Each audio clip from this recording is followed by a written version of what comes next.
राधे राधे सुंदर साथ जी। आज बड़ी सुंदर चर्चा है जीव और आत्मा में भेद, क्योंकि इस पूरे संसार के प्राणी आज तक ये नहीं समझ पाते हैं कि हमारे अंदर जीव है कि आत्मा है। मैं आपको एक बात बता दूं, इस संसार में जितनी भी तरह की भक्ति है, भजन है, कीर्तन है, जो लोग हमेशा पूजा पाठ करते रहते हैं, उसका मूल उद्देश्य ये है कि आत्म तत्व की जानकारी प्राप्त करना। अगर आप आत्मा को समझ गए, उस सोल को समझ गए कि मैं कौन हूँ, मैं कहाँ से आया हूँ, मेरा नाम रूप लीला धाम क्या है, तो फिर इस संसार में पूजा पाठ करने की कोई आवश्यकता नहीं। आप जितना भी इस संसार में देख रहे हैं ना, वह सब ये जानकारी करने के लिए कि मैं कौन हूँ, इसीलिए लोग पूजा पाठ करते हैं। जिस दिन आपको ये पता लग गया कि मैं आत्म स्वरूप में कौन हूँ, फिर उस दिन से इस संसार में आपको पूजा पाठ करने की कोई आवश्यकता नहीं। आप जब चाहे तब जिस ब्रह्मांड में चाहे आप अपना सूक्ष्म रूप धारण करके जा सकते हैं।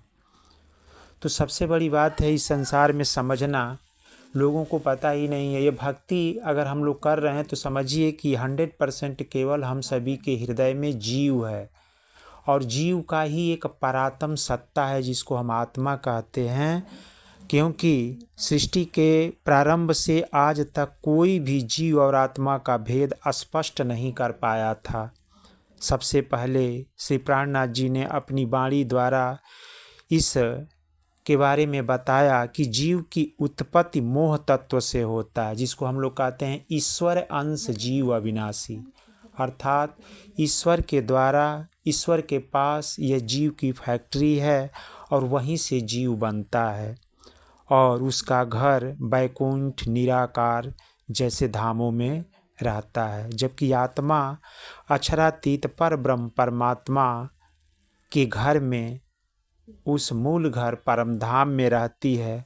उस परमधाम से छोड़कर वो कहीं जाती नहीं, वह वहीं से विद्यमान होकर के और एक टार्च के रूप में जीव पर हमेशा फोकस डालती रहती है और वहाँ से देखती है ये संसार क्या है, ये दुख क्या है।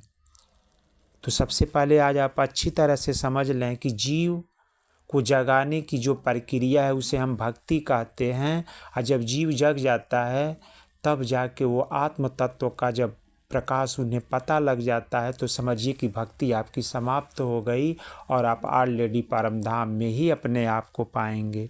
इसी बात को समझाने के लिए प्राणनाथ जी ने कलश हिंदुस्तानी में बड़ा सुंदर चर्चा किया है कि वासना उत्पन्न अंग थे, जीव नींद की उत्पन्न, कोई ना छोड़े घर अपना, या विद सत्य वस असत्य। भी वासना जीव का बेवरा, एता ज्यों सूरज दृष्टे रात, जीव का अंग सुपन का, वासना अंग साक्षात। भी बेवरा वासना जीव का, या के जुदे है ठाम, जीव का घर है नींद में, वासना घर श्रीधाम। साफ साफ प्राणनाथ जी ने बता दिया है कि जितने भी मानव के ये तन हैं, सभी के तन में सिर्फ जीव रहता है। आत्मा तो पर ब्रह्म परमात्मा अनादि श्री कृष्ण जी के धाम में, उस अखंड परम धाम में रहता है। तो प्यारे सुंदर साथ जी, यहाँ संसार में जितने भी आप प्राणी देख रहे हैं वह सब जीव हैं, लेकिन वो भी अविनाशी है क्योंकि ईश्वर द्वारा बनाया हुआ है। और जो आत्मा शब्द है, जिसको हम लोग कहते हैं कि आत्मिक बोध हो जाए, वो आत्मिक बोध का मतलब जहाँ पे आत्मा रहती है उसका आपको ज्ञान हो जाए। आत्मा के बारे में वर्णन किया गया है कि पूर्णमदः पूर्णमिदं पूर्णात् पूर्णमुदच्यते, पूर्णस्य पूर्णमादाय पूर्णमेवावशिष्यते। अर्थात वह परमात्मा, पूर्ण ब्रह्म परमात्मा अपने आप में पूर्ण है तथा पूर्ण से भी पूर्ण की उत्पत्ति होती है। वह पूर्ण रहता है, उत्पत्ति वस्तु भी पूर्ण रहती है।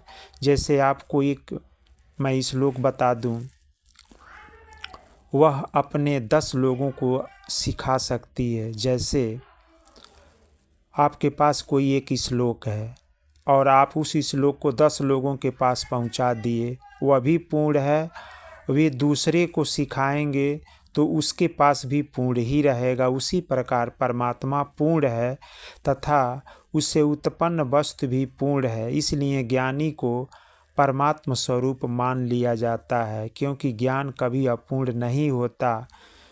और यह ज्ञान समझने के लिए ही परमात्मा को हम लोग संबोधन करते हैं।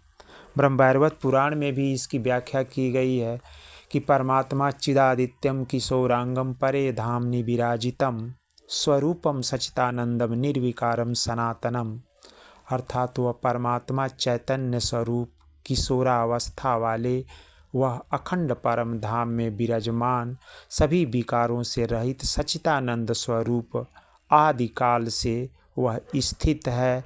और उसी के साथ रहने वाली जो आत्माएं हैं वह भी स्थिर हैं, वह भी पूर्णमदः पूर्णमिदं पूर्णात् पूर्णमुदच्यते के स्वरूप के भाव में हैं।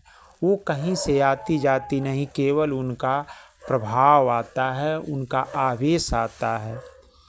जैसे भगवान कन्हैया गीता में भी बताए कि नैनम छिदन्ति शस्त्राणि नैनम दहति पावकः न चैनम क्लेदयन्त्यापो न शोषयति मारुतः।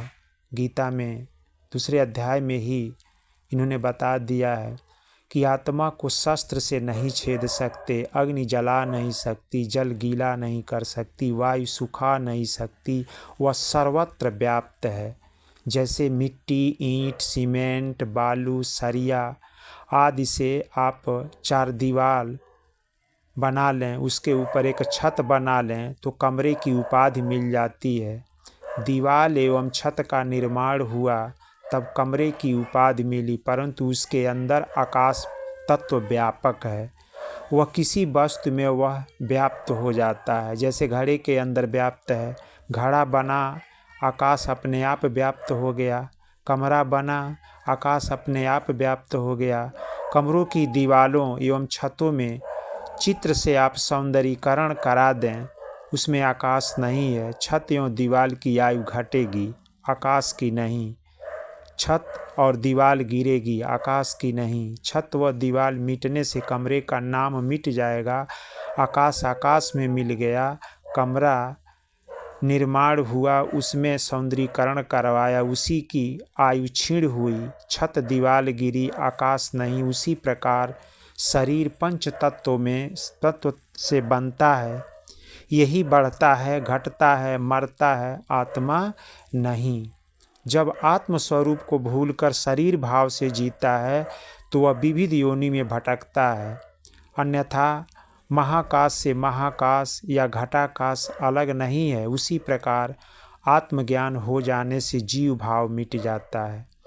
और आप प्यारे सुंदर साथ ये भी देख लीजिए कि हम सभी के अंदर केवल जीव है। समझिए जैसे मैं बताया ना कि मकान के अंदर छड़, गिट्टी, बालू, सीमेंट, ये 5 तत्व मटेरियल मिला के बनाया जाता है, ऑटोमेटिक आकाश की उपाधि प्रकट हो जाती है छत के ऊपर। ऐसे ही हम सभी के अंतःकरण में यह पंचभौतिक जीव रूपी मटेरियल मिलकर के छित जल पाव गगन समीरा से ये शरीर तैयार हो जाती है। और इसके अंदर आत्मा का प्रादुर्भाव ऊपर से ही उसका प्रतिबिंबित भाव आवेश के रूप में आकर के जुड़ जाता है और वह देखता है कि ये मिटता कैसे, इसके अंदर दुख क्या है, सुख क्या है, इसकी अनुभूति प्राप्त करता है। तो जीवन में सबसे बड़ी उपाधि है हमें आत्म साक्षात्कार करना। और जिन लोगों के अंतःकरण में आत्म साक्षात्कार हो गया तो समझिए कि उसका कल्याण हो गया।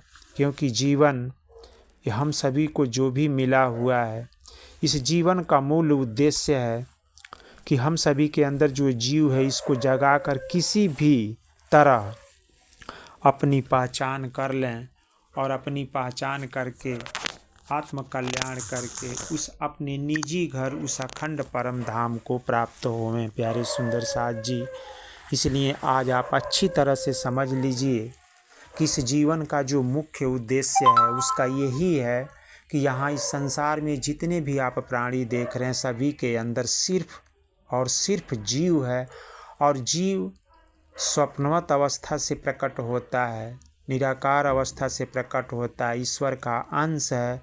उसको जगा करके उस अखंड परम धाम में आप आत्मस्वरूप की पहचान करके अपने जीवन को कृतार्थ करें और अपने आप को उस पूर्ण ब्रह्म परमात्मा के अंदर समा जाने की चेष्टा रखते हुए आत्मबल जानने का प्रयास करें।